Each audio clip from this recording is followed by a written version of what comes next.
Hello Warship fans, welcome back to World Warships with Raspberries Gaming here. And today I got an interesting one for you guys here on the Northern Lights here with Silevern and the Chattahooligan. Yep, that Chattahooligan has submitted me another video.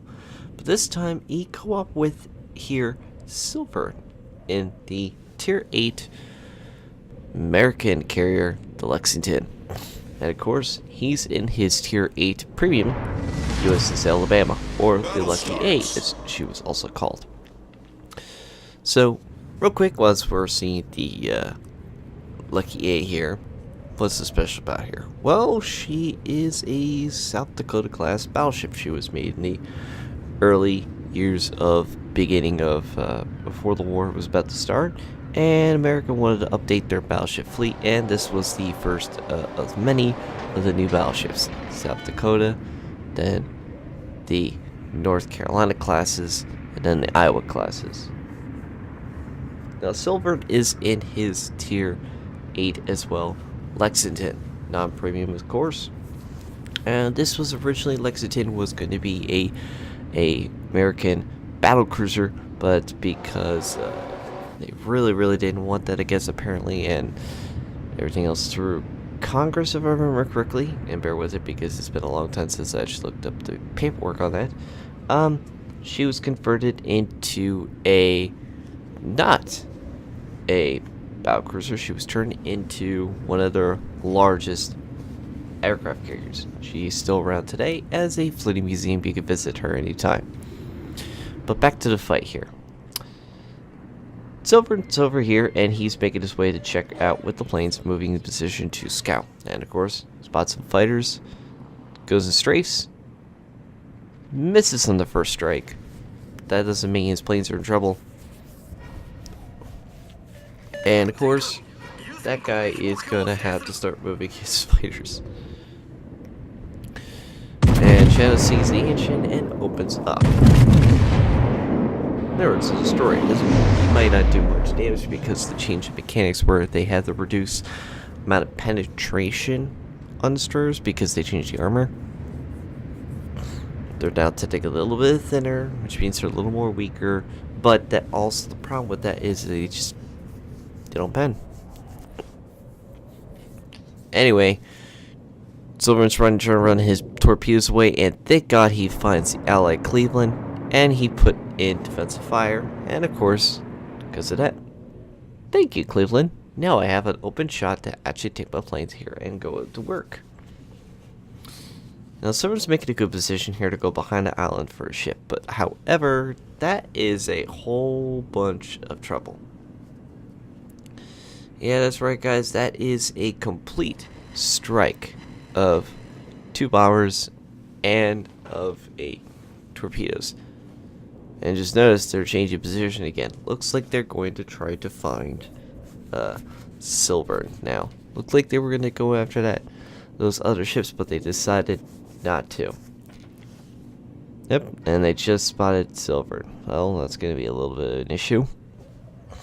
But Silevern's like, go ahead, bring it on. Don't worry about it. I think I got this. Meanwhile, he drops his bombs on the enemy Colorado and got 10 hits at Citadel. Very good. And he throws his defensive fire up. And he opens up on his thing, on those enemy planes. He takes a few hits with the bombs, and here goes the torpedoes. Get defensive fires on, so they're going to be a widespread. And all he has to do is nothing. So where's those planes gonna go? They just struck Silevern. Yeah. Don't tell me you're taking my planes over Chatta. Yeah, you are. Well, stay showing your bombers. I think you're about to lose all your planes there. Yep, and Chatta just opens right up with those AA. You're gonna see a lot of this in this match. A lot of teamwork going on. If it wasn't for that, definitely this match would not be as spectacular as it's going to be. But bear with it, like I said, I'm going to say this too. Beginning here, guys, it's going to be a little drawn out. It's going to take a while to get going. Once it gets there, you're going to be having a little bit of fun here. Jetta opens up on that Bismarck. Yeah, that back gun's a glitch, guys. Don't worry. You should have had the gun facing the other way, but that's a glitch in the program. And now Jetta spot the... There's the Lexington on the enemy team. And also there is an enemy cruiser out there. Mogami. But don't worry about him. He's not important. That carrier's more important. Chad knows it. You guys should know this. If we can take out the carrier, that's a significant change in the fight. Silver would be unaffected by plane attacks, which he does get a citadel. And he doesn't have to worry about getting to deal with enemy problems. Well, plane strikes. Chaz sees the enemy Cleveland, and he opens up as well. Here it comes. Bye-bye. Now, does he get a good hit there? Well, I say 9K is a pretty good hit. And there's the enemy enchant again. And of course, Chaz has a good move here. He doesn't push up, and that's a good move here. Don't do anything careless here. Got the good hits here. Let's just hold the line. There's no caps here. We just need to effectively just work on slowly chipping away the guys until they're dead. And that enchant decided to come straight in for. Yep, here it comes. Jazz gotta run. That enchant is moving this way. It's time to run. And here he comes. Meanwhile, up on top of you can see he's moving up. And there's a turret around the other end. And Silver sees that, so he's going to go take a strike at it. Remember, AP bombs on these ships do magnificent damage. How much? That much. 4 citadels to 1 capacitation on that turret. That is some serious damage. Meanwhile, this whole time, Chetta has rotated his ship the opposite direction and just duked all the torpedoes that came from the enemy enchant. Oh, I'm gonna need some fire support. Don't worry, Z-23 to the rescue. Sure enough, he is. However, that Zed's a little bit in trouble there with a little bit of bombs. Or not, because it's a Z-23. And oh wait, there's an Alabama right next to it with additional fire defense. Anti-air defense, my apologies there. And there goes that Lexington's fighters now too, because he went right over and tried to strike. Right. Jazz swings again at that enchant, got some penetration, and that's it, nothing else. Here comes those enemy bombers again. And he opens right up to defend Zed.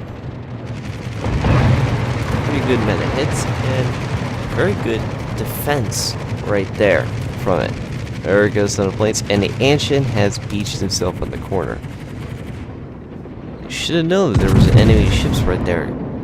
Well, he probably known, but he probably didn't expect them to get actually fired on him. Luckily, he survives this with a missed opportunity by Jetta to take him out. Now, who's shooting at me? Oh, it's the Mogami. Now, let's pause it right here, guys. Let's pause this. Silver's got his planes up. Let's look at positionings here real quick. Jetta is over here in the middle. Right on the side there. There's a bombers coming in to go after that Mogami. I think you guys are going to know what's going to happen. Let's roll the footage, shall we? See what happens against this Mogami. And see if this is appropriate anger that comes from this guy. Silvern activates the torpedoes. He turns in to go and take out, and he gets hit by a few. Oh, thanks for the broadside there, Silvern. My pleasure. Hey, you want to finish him off? Certainly. And just like that, that is one full health Mogami down to 0. Well, it was nice knowing him at the bottom of the sea. I'm sure he's quite happy. Oh yeah, there he is in chat. Thank you, Mr. Skilled.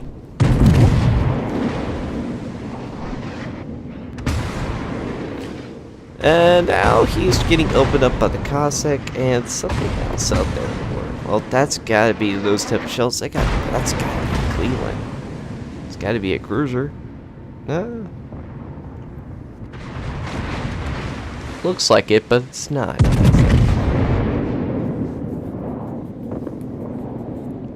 He goes around though, Chatta, and he decides to go after that flank that's going around the edge of that island. He's got a whole bunch of ships there. Bismarck and the Turks decides to take around that flank and tries to flank the team. A noble move, and this allows them to take the capture point. So this puts pressure on Chatta to actually have to defend the cap. So he starts opening up. However, there is still a bunch of other ships out there that he has to be careful of. But right now, it's these two who need to go. Jeff frozen it around at that turbines. That should finish him. And nope, the Imagi with secondaries does finish the target. Meanwhile, Silver sees the issue too, and decides to bring his bombers in to assist the fight. He sees a Bismarck there. Pretty good amount of health, and remember last time he got a couple good citadels, so he might get actually another good hit here. Before he gets into that cap, he needs to support as quick as he can. Well, I think that's a good enough support. I guess Silver's luck is paying off with that full devastating strike. And of course, nothing beats a good old classic Chattahooligan comment. So that leaves just a few more ships. A Nuremberg, which was firing at him a second ago. The Colorado. Two destroyers, which have been very elusive lately, which one is in the Ancient, who is firing at Chatta a bit, trying to push him. The carrier Lexington.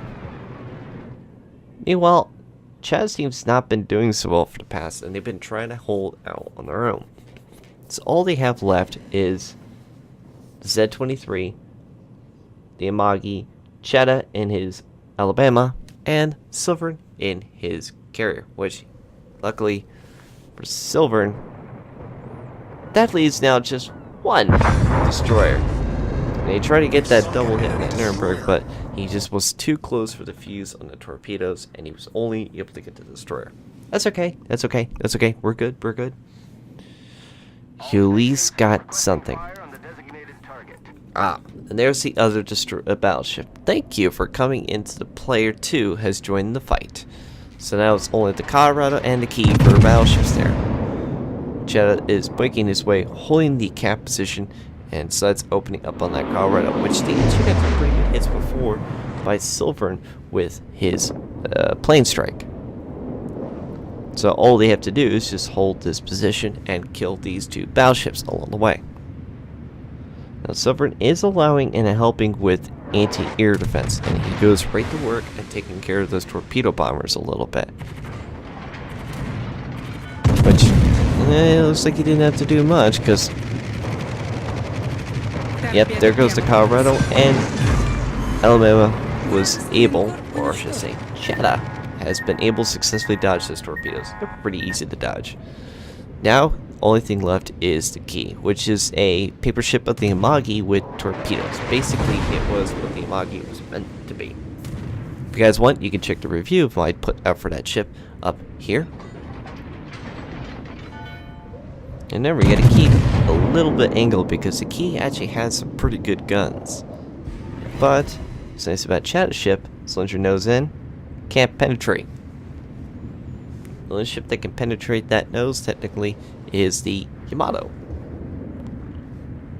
However, this Key, I don't know what he's doing. He's showing quite a bit of his broadside to him. Okay, now he's showing a full broadside. Chatta, can you teach him a little bit of a lesson, good sir? Why, certainly. That was 16K. Meanwhile, Silvern from the top view drops another pound of bombs on him. Unfortunately, they did not do any citadels, but it did do some serious damage. Maybe this round of bombers will. Okay, another 5k. That does help out. So now he's only at a fair amount of health left. But just play smart. Chatta is pulling back, turning around against Allen, staying in the cap, and holding that cap position. He doesn't want the enemy team getting any capture points at all. He has to hold his position here, because if he doesn't, this is going to be a serious problem. You don't go away from the enemy. He's got to keep himself angled, slowly able to use his guns, but hold enough to hold the cap. Enough for Achi. Silevern bring in another effective fleet of attacks, which is the torpedoes. And he makes another mistake by going broadside to Chatta, and yeah, he punishes him with Citadel. So all he needs is Sil finish him off with the torpedoes, which he gladly does. Here comes the torpedoes, they fuse and activate, and bam, there it goes. So that's Sil's third kill, and that's Chatta's second kill. Don't worry, there's still more to come from for this. There's still 3 ships on the enemy team left. There's that destroyer who's been trying to take swings at both of them for some time. There he is. There's the Cossack. Luckily, Chad knows he's already reloading his armor piercing, so he's not going to switch his shells. But he will switch his shells, you'll see in a second, to actually high explosive. And you'll see the difference clearly between the armor piercing hits and the high explosive shells. Maybe just for those battleship people, you'll know what we really mean by switch to high explosive for battleships. Destroyers, please. What are you doing? And unfortunately, the Cossack realized what he was doing and juked the shot. And decides to hide in smoke. Interesting move, but really not helpful. So Chatta starts pinging the Z-23. Asks him, can you at least cap? Can you try to get the cap? Of course, Zed's more willing to do it. However, there is a problem. There's that Nuremberg right there. And the Z-23 is going to have a hard time on his hands to actually go and take that cap with that cruiser there. So luckily, Silevern's there, and I'm more sure he's more than willing to bring a few bomb strikes on that darn cruiser. Meanwhile, Chatta here is still dueling with this Cossack here. Cossack decides to bring a little bit of broad, so yeah, 3,700, which is 2 shells with high explosive. Remember, he's getting closer, so he might be trying to get in close and do a close range torpedo strike. And he's opening up on not just Chatta now, he's going to have Sil, because he can see him now. Chatta's like, don't worry, I got this. Clearly he's saying to him, don't worry about this guy. I got him. And you can clearly see he got him. There goes Chatta's third kill with a devastating strike. Meanwhile up north, that Nuremberg has still been dancing around up here. I cut the frame a little bit here to see if we can catch up to what happens. They have been doing for non-stop up here, and finally, Nuremberg is oblivious what's going on, and a torpedo strike from Silevern's torpedoes. Here they come activating, and yeah, there goes the Nuremberg. That is his Confederate and 4th kill. So defensive. So you got devastating, high caliber, and Confederate. With now 12 seconds left in the game, they have enough point lead. Oh, there's Lexington. Can we get at least a kill on him before time runs out? No, we cannot. But that's plenty of damage, and we still have the lead from Adjit catching up. Well done, Chatta and Sil. Chatta comes out of that with 204,000 damage with devastating, high caliber, and Confederate with 3 kills. And his side with 31 planes taken down. And getting 12,000 base experience. Sil gets 10,134 base experience, but again, devastating Confederate and high caliber with 4 kills on the side, 48 bombs, 6 then target hits, and 13 citadels with the bombs, which is just clear to show that the Lexington's AP bombs, how powerful they are. Of course, both of them respectively on top of the leaderboard, with the Z-23 nearly doubling the entire team in points, and Chatta almost 3 times with 2,900 base experience. And both of them combined together getting 57 planes of the Lexington's planes wiped off the face of the earth, never to be seen again. Very well, you both. Of course, like I said before, earning 204,000 damage in the Lexington is no easy task, of course, unless you are a crazy carrier player. Thank you guys for submitting this video. If you guys have your own, please submit it to the World of Warships replay and give it the link up in the Discord or email at your discretion. As always, take care of yourselves and hope to see you all in the next video.